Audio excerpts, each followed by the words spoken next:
कि सहाबा में वो क्या चीज आ गई थी कि जिस मक्के से निकाले गए थे उसी मक्के में फातिह बन करके आ रहे हैं। तो आपको तस्लीम करना पड़ेगा, वो सहाबा दो चीजों को अपने सीने में बसाए रखे थे, जिसकी वजह से अल्लाह ने आजमाइश से गुजारने के बाद वो कामयाबी अता फरमाई कि जिस कामयाबी का तसव्वुर इंसान के जहन में भी नहीं आ सकता। और वो दो चीजें थी, कुरान और साहिब कुरान से मोहब्बत। यही दो चीजें।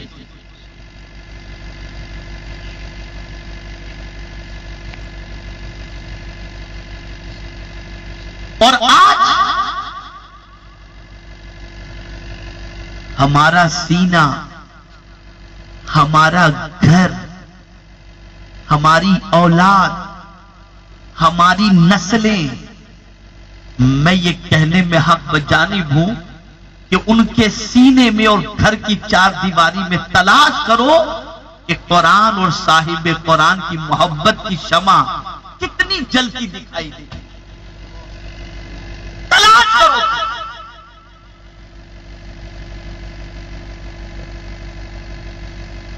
हम जमीन पर इज्जत तलाश कर रहे हैं, कामयाबी तलाश कर रहे हैं, रातों दिन दौलत के पीछे भाग रहे हैं, लेकिन कामयाबी है जो हमको मुंह चढ़ाए हुए दूर जाती नजर आ रही है। और हम वही हैं जो कासे गदाई लेकर भीख मांगते हुए हर जगह नजर आ रहे हैं। आखिर कुरान को मानने वाले, इस्लाम को मानने वालों को ये रुसवाई कैसे नसीब हुई? तो वजह सबसे बड़ी ये है कि हमने इन दो चीजों को इख्तियार करने के हवाले से अपनी सोच बदल दी कि आज के दौर में इन दो चीजों पर अमल करना ये तरक्की में रुकावट है। खुदा की कसम, ये तरक्की में रुकावट नहीं, तरक्की का जरिया।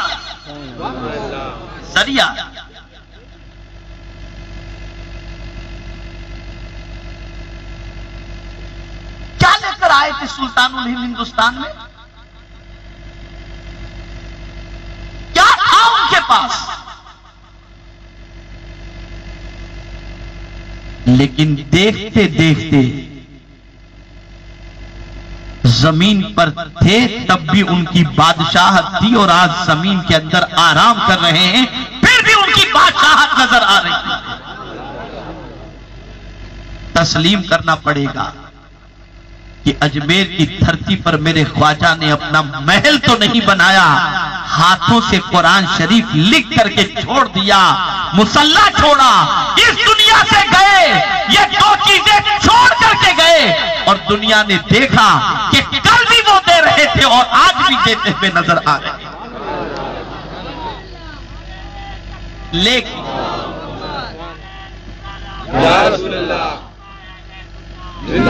हमारी सबसे बड़ी परेशानी यह है कि हमारी फिक्र हाईजेक कर ली गई,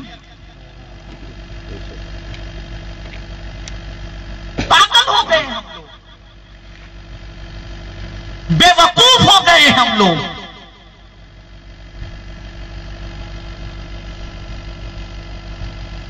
और हमने कुरान और साहिब कुरान सल्लल्लाहु अलैहि वसल्लम से अपना रिश्ता कमजोर कर दिया।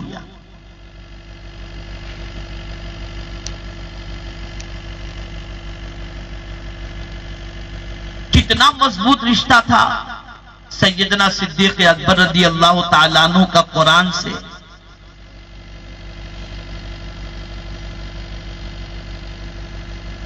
मक्के की सरजमीन पर जब इस्लाम पर अमल करना दुश्वार था, आलाम मसाइब के वादियों से गुजरना पड़ता था, और तिलावत बुलंद आवाज से करने पर रिस्ट्रिक्शन था, पाबंदी थी।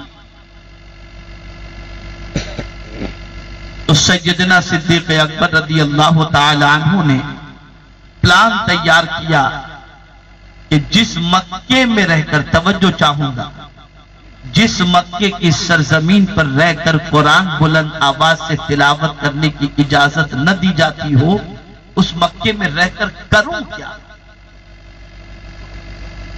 मक्का छोड़ने के लिए तैयार, माल कमाने के लिए नहीं, जायदाद बनाने के लिए नहीं, कुरान की मोहब्बत में, तिलावत की मोहब्बत में। इब्ने दगना से मुलाकात हुई। कहां जा रहे हो? कहा मक्का छोड़कर जा रहा हूं इसलिए कि मक्के वाले अब बुलंद आवाज से कुरान शरीफ की तिलावत पर पाबंदी लगा रहे हैं, सख्तियां कर रहे हैं, रुकावटें पैदा कर रहे हैं।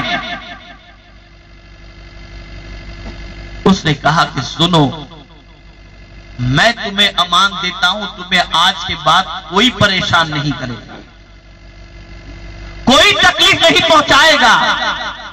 आज से तुम मेरी अमान में हो। और फिर जो तारीखी जुमला उसने कहा उसे नोट करो, जहन में महफूज करो। उसने बरजस्ता कहा कि अगर मक्के जैसी सरजमीन से तुम जैसा दयानतदार इंसान चला जाए तो फिर मक्के में कैसे इंसान रहेंगे? तुम जैसे लोगों का मक्का छोड़ना ये मुनासिब नहीं है। तुम तो मक्के में रहने ही के लिए हो। मैं तुम्हें अमान देता हूं, तुम्हें मक्का छोड़ने की जरूरत नहीं। एक मुशरिक है, और मुशरिक भी सैयदना सिद्दीक अकबर रज़ियल्लाहु ताला अन्हु की सच्चाई की गवाही देता हुआ नजर आ रहा। रुके सैयदना सिद्दीक अकबर रज़ियल्लाहु ताला अन्हु। उसने कहा कि अबू बकर, तुम बुलंद आवाज से कुरान की तिलावत न करना, पढ़ो लेकिन आहिस्ता आहिस्ता पढ़ो। लेकिन सैयदना सिद्दीक अकबर रज़ियल्लाहु ताला अन्हु के हवाले से जब मक्के वालों को मालूम हो गया कि उन्हें अमान मिल चुकी है, पनाह मिल चुकी है, तो इब्ने दगना की तरफ से अमान मिलने की वजह से लोगों ने उनके ऊपर जद्दोकोब या फकरे कसने बंद कर दिए। अब सिद्दीक अकबर रज़ियल्लाहु ताला अन्हु मामूल के मुताबिक तिलावत कर रहे हैं, और तिलावत करते ही आवाज बुलंद हो गई। मक्के की गली में चलने वाले लोग जब सैयदना सिद्दीक अकबर की जबान से कुरान की आयत को सुनते तो रुक जाते और कुरान की लज्जतों से मालामाल हो जाया करते। लोगों ने फिर इब्ने दगना से शिकायत की कि देखो, अबू बकर बुलंद आवाज से फिर कुरान शरीफ पढ़ते, इन पर पाबंदी लगाओ। उसने कहा, अबू बकर, अगर आपने बुलंद आवाज से कुरान पढ़ना नहीं छोड़ा तो मैं अपनी अमान आपसे खींच लेता हूं। इरशाद फरमाते हैं, मुझे तेरी अमान की जरूरत नहीं, कल भी मुस्तफा की अमान थी और आज भी मेरे मुस्तफा की अमान मेरे लिए काफी है। जब इत्तला दे दी गई कि इब्ने दगना की अमान से सैयदना सिद्दीक अकबर रज़ियल्लाहु ताला अन्हु बरी हो चुके हैं और उसने अमान ले ली है, अब जैसे ही बाहर निकले तो सबसे पहले सिद्दीक अकबर रज़ियल्लाहु ताला अन्हु पर दुश्मनों ने मिट्टी जो है उनके सर पर उड़ाई, फेंकी उनके ऊपर। लेकिन ए अबू बकर, आपकी अजमतों पर कुर्बान, हर तकलीफ गवारा है, तिलावत कुरान छोड़ना गवारा नहीं। अब यहां मुसलमानों में तुमसे पूछता हूं, कौन कुरान पढ़ने पर तुमको मिट्टी डालता है? कौन कुरान पढ़ने पर तुम्हारे ऊपर रिस्ट्रिक्शन लगाता है? नादानो, अल्लाह की किताब क्या मरने के बाद ही पढ़ने के लिए है, जीते जी पढ़ने के लिए नहीं है।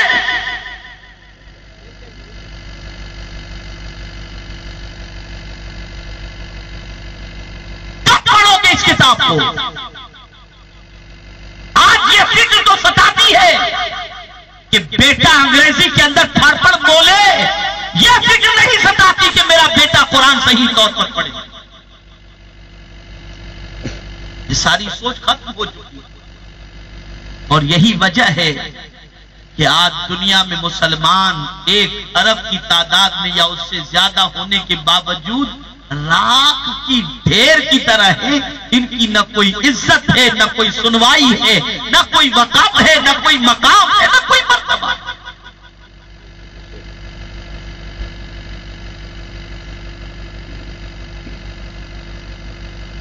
तो सूरह बकरा की इब्तिदाई आयात में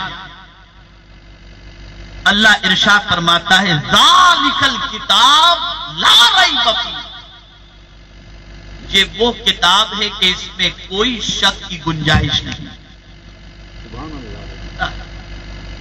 ऐसा माइक अगर रोज मिल जाए तो फिर छुट्टी आवाज की हो जाए एक तकरीर के बाद। ये वो किताब है कि इसमें कोई शक की गुंजाइश नहीं, नो डाउट।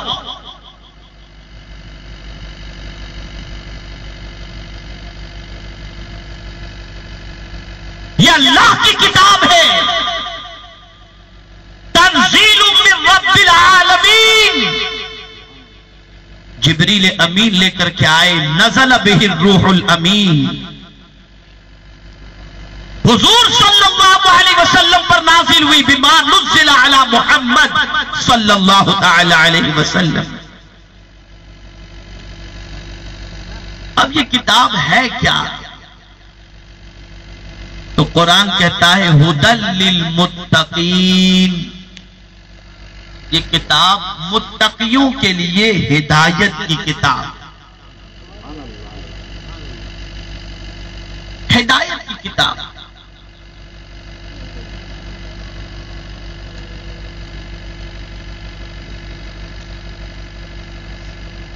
ईसाल इलल मतलूब, खुदा से मिलाने वाली ये किताब है, खुदा से करीब करने वाली ये किताब है। और हुदल्लिल नास भी फरमाया गया, हुदल्लिल मुत्तकीन भी फरमाया गया। अब जाहिर सी बात है कि मुत्तकीन तो हर कोई अपने आप को कहता है, लेकिन मामला सबसे बड़ा यह है कि कुरान जिसे मुत्तकी कहे वही दरअसल मुत्तकी। तो कुरान कहता है मुत्तकीन कौन है? अल्लज़ीना युमिनून बिल गैब, जो गैब पर ईमान रखते हैं। मुझे इस पर भी कुछ ज्यादा गुफ्तगू नहीं करनी। व युकीमून सलाह, और नमाज कायम करते हैं। आप नमाज की फजीलत जानते हो, उस पर भी मुझे कुछ गुफ्तगू नहीं। व मिम्मा रज़क़नाहुम युनफ़िक़ून, और हम जो उन्हें रिज़्क़ अता करते हैं वो उसको खर्च करते हैं। मुझे इस पर थोड़ी सी गुफ्तगू करके अपनी गुफ्तगू को समेटना।